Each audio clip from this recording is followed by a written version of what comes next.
Hello everyone and welcome to FiST Chat, the podcast that features discussions on the topics of film, science and technology. My name is Ben Warner and I'm joined once again by my good friend and colleague Steve Kern to tell the truth, the whole truth and nothing but the truth, I believe. Anyway, how are we going today, Steve? I'm well. Hello FiST Chat fans. Yes, I'll always tell you the truth on FiST Chat. Absolutely. Outside of FiST Chat, I'm not sure. And as we'll cover later, we're being recorded, so we can't say any lies here. So before we get into our topic today, don't forget you can catch us at www.fistchat.com. You can get all our links there. Follow us on Facebook and Twitter and interact with us as well. You can catch all of our back episodes on YouTube, Vimeo and Digicosm TV, and you can subscribe to our audio via iTunes, RSS and FeedBurner. And make sure to check out our blogs as well.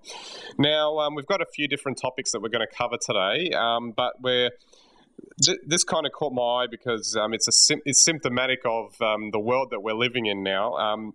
Jeff Hancock did a TED Talk recently where he actually thinks that in today's world where we're being so thoroughly recorded and uploaded and streamed on almost every aspect of what we're doing, that it's actually forcing us to be honest in a sense, because you could say or do anything and it could be recorded and it'll be put on the net for posterity and you'll be caught out.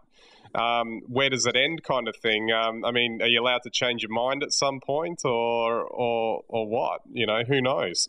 But I mean, I think we've sort of covered this in a little way before in terms of how you're meant to behave on like social media sites and that. But what were your immediate thoughts when you saw that, Steve? Well, it hasn't worked on politicians is the first thing. I mean, there are plenty of them. For years they've been recorded saying one thing and then a couple of years down the track doing the exact opposite. And I don't see why. As Jeff Hancock's very convincing, tells a great story, but I just don't see any evidence of it. I mean, you only have to look as far as Oprah or any other show where we've seen people come out, say one thing and do the complete opposite. I mean, if you look back at some of the evangelists of the 80s and 90s in the US, even the early 21st century, how many times have they been caught out as hypocrites, preaching one thing and doing the exact opposite? And I just don't think because you're on video it makes a lick of difference. Yeah, exactly. One point I think that probably plays to this that he brought up in the talk was that we've only had the capacity to record ourselves via writing, in a sense, for the last 5,000 years, but humans have been talking for a lot longer than that, much longer than that. Yeah. And that sort of, and as the point that he brought up was that we've been conditioned and evolved into this sort of species where we can say or do anything and it was never recorded. So hence it's much easier to lie. And that's where that sort of attitude and behavioral mindset came from. But now we've got the problem of, you've got to be extra careful about the way you go about it if you're going to go about doing it. Because at the end of the day, everybody lies all the time at some level. The lies might not necessarily be harmful or destructive, but it could be just a question of, figuring out a polite way to get out of a sort of an awkward situation or who knows, it could be any number of things. Lying is a very important part of the human personality, for better or for worse. And all I think is that we'll just evolve to be better liars so we don't get caught out. That's the way humans are. Without lies, if we lived in a world where everything would be the truth, and there have been plenty of films made over the years, and these make great comedies where people can't lie or only the truth is told, society just couldn't function. Not the way it does today anyway. So while, it might be something to hope that would happen in the future, that would have greater honesty, greater accountability, and, I guess greater integrity, I just honestly, I can't see it happening. Oh, absolutely. I mean, you can't, everyone, I'm not lying. It's just the truth. Yeah, you can't suppress, those thousands of years of behavioural instinct that's been ingrained in us too. But what about we'll just cover a couple of points that he brought up, and just we'll have a bit of a general discussion about what you think of him, what we both think of him. Like, for example, he says that on Facebook they're doing studies where they asked a person on Facebook, they asked their real friends what they were like, and then they asked strangers to look at their profile on Facebook to see if there was a correlation as to how this person was presenting themselves, and they found that most of the time that they matched up. So what was on Facebook was as accurate as you're going to get a reflection of what that person was like. Yeah. I don't know what you thought about that, but the thing that I thought of immediately, and I think we've maybe touched on this before, is that Facebook is really a presentation of your best highlight reel of what's happening in your life, not the real life that's going on there, because you're not going to post the crap that's going on. You're not going to post when you're down or anything like that, unless you're one of those people that posts every day about how something's wronged you, and there are people that do that as well. But for the most part, people use it as a highlight reel. Well, obviously, and if you're talking about posting to friends and family, and you're talking about what job you've got, where you went on the weekend, etc., well, you're probably not going to lie. And I guess, in the instance that you declined to go to a friend's party because you'd rather have gone to the football, I guess you're not going to lie about that anymore, but you just won't post what you did on the weekend instead of going to that party because you don't want to get caught out. So I think what you'll see is omissions over lies, but you're right. I mean, obviously within a small community and people who know you, the emphasis is not to lie. And I think historically you would find that when we lived in smaller communities, people were probably more honest because you had more to lose from lying, and a lot easier to find out, obviously. Yeah, absolutely. What about a couple of other things he's mentioned here? He's saying that email is the most honest form of the electronic communication, whereas the phone is the most dishonest, because the phone, there's more chance for ambiguity when you communicate with someone on the phone. It's easier to make up a story or get something out of it. Whereas in an email, it's very easy to spot a story. Or so he was trying to say. There might be something in that, only in the sense that you have to be a really good writer to be able to lie well in an email rather than being able to speak it in a conversation on the phone. Yeah, look, I completely agree with you, Ben.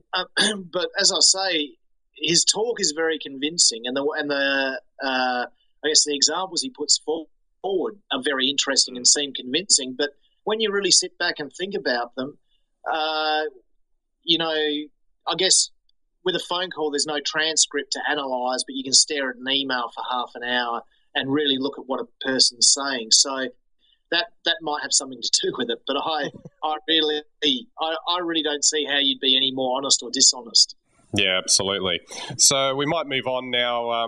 We could talk about this for longer, but at the end of the day, this is just another example of new technology and new communication platforms that are enabling us or not enabling us to do something we've always done ad infinitum.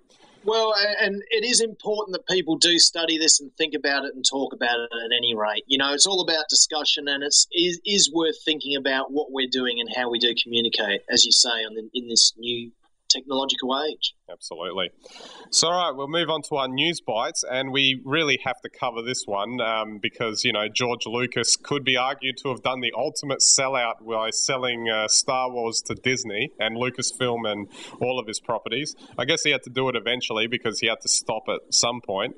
But the interesting thing is that, Disney's, greenlit Star Wars Episode 7 for a 2015 release, but all the big-name directors in Hollywood are turning it down for the time being. Well, I don't really understand why they would take it up. Look, is Lucas writing the next series? He's a consultant, whatever that means. Look, I'm a bit puzzled all up because I never saw episodes 1 to 3 because I know how bad Lucas is at writing. I'm sorry. But I would have thought that if you're a director, this would be a big chance to do something good. Oh, yeah, absolutely. But maybe it might not interest someone that's firmly established, like a Spielberg. I mean, they've rattled off a list of names like Spielberg, Tarantino. They got Zack Snyder, and a whole host of other ones. I think J.J. Abrams was in there as well because he'd just done Star Trek. So they thought, Hollywood thinking, let's get him to do Star Wars as well, and he's a big fan. But they're all saying no, we don't want to do it. But it's a tough one. It's a tough one because the truth is that if George isn't there, if George isn't in charge, I don't see how they can be Star Wars. You can't sell a franchise like that. Yeah, I heard it argued once that it's obviously it's a totally different field, but it's a bit like the Steve Jobs thing. Because in many ways he's brilliant, because obviously the first couple of films were, you get sort of like these incredible highs, but you also get these really bad lows. And that's what you get when you're dealing with a genius type person that comes up with something this great. But what you might get in the middle is if someone else comes in, and maybe it might be a more up and comer type, maybe what might happen is you might not get that extreme high or that extreme low, but you might get something acceptable in the middle. And maybe that's the best you can hope for from something like this. Well, that's right. And I mean, as much as I might mock George a bit there, the truth is he has got the Star Wars vision. He is the guy that created it. He knows how it should be, and anyone who really directs knows that you have to have that vision to make the film the right way. Exactly what you're saying, Ben.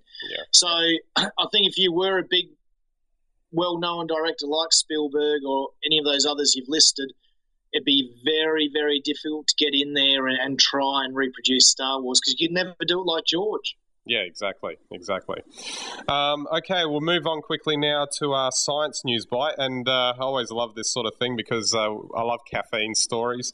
But apparently in America, federal officials have received reports of 13 deaths over the last 4 years that were cited for the possible involvement of a 5-hour energy drink, which is a highly caffeinated energy shot. Apparently, it contains 215 milligrams of caffeine per bottle. So I don't know. Are we to be surprised by this at all, do you think? No, and you'll probably find that the number of deaths are underreported because nobody necessarily, asks the right questions. Just remember, though, I think as we've covered before, 7 grams of caffeine is a lethal dose for 50% of the human population. When you start having 4 of those 250 meg cans that you just mentioned, you're having 1/7 or about 15% of what could be a lethal dose. Mm-hmm. I don't think people understand this properly. Yeah, not to mention all the other chemicals that appear in those energy drinks as well. Well, that's right. There's all sorts of things in there that are, as we've said, it's not actually energy. It just unlocks basically energy stores inside your body and drains you, and that's what kills you. Yeah, exactly. And finally, our tech news bite, and this is quite disturbing, actually. It's a new form of, or new way of Twitter being used, and obviously at the moment, there's a lot of tension happening in Israel and against Hamas and what's happening with a lot of that sort of thing. But they've taken to Twitter, it would seem, announcing their what they've been doing. Basically, the Israel Defense Forces were live tweeting an attack on Gaza. Where is that going to take us as far as, you would think social media in this form is a, trivial sort of pastime in comparison to what's going on with this sort of stuff. And now it's being dragged in and being used for this sort of thing. Well, this is simply incredible. And I think that it shows that the world is very confused about what Twitter actually is. I think that people use Twitter for a whole range of different reasons, everything from gossip through to, passing knowledge or information around, through to announcing stuff. We saw on Twitter that was it the guy next door to the Osama bin Laden compound was tweeting there were helicopters over the top. Yeah.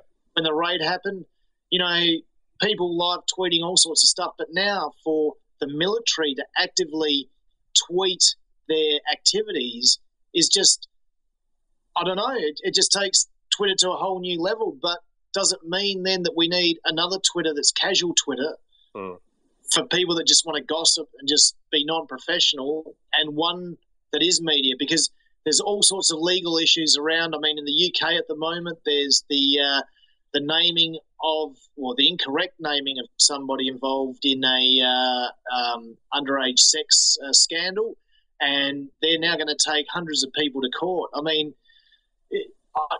there's no excuse for naming people through rumour incorrectly, but at the same time, if they think they're just having a conversation, who's ever written the guidelines down? That they've decided it legally, but there's no actual guidelines. There's no warning on Twitter. Yeah. So maybe we're moving closer and closer to that point that I think we've discussed before about something blowing up, at least in the social media space, something serious. Well, I think this is just, perhaps we're going to see that the government's going to take control of Twitter. Nationalise the lot. That's the answer. Well, I don't know how they're going to equalise the laws. For instance, the defamation laws are different in the UK to the US. Yeah. So you couldn't do what's happening in the UK now in the US.